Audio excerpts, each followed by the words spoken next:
Until just this week, COVID-19 seemed something more like to keep in the back of your mind than to necessarily worry about impacting your daily life.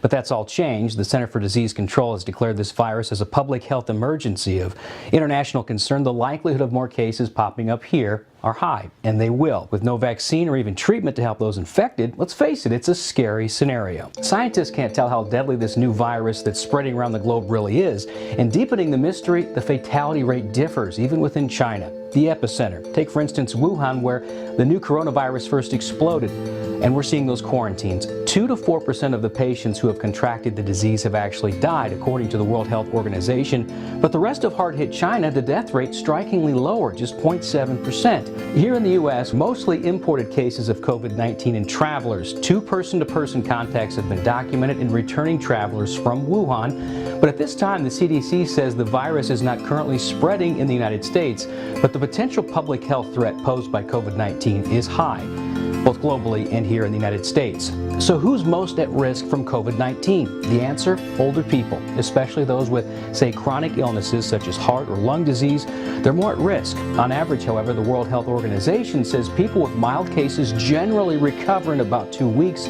Those who are sicker can take anywhere from 3 to 6 weeks. In summary, practice good hygiene just like you would any flu season. If you feel sick, stay at home. And while those hand sanitizers can always be helpful, best practice here, warm soap and water, the good old-fashioned trick. For Local 5 on your side, I'm Elias Johnson.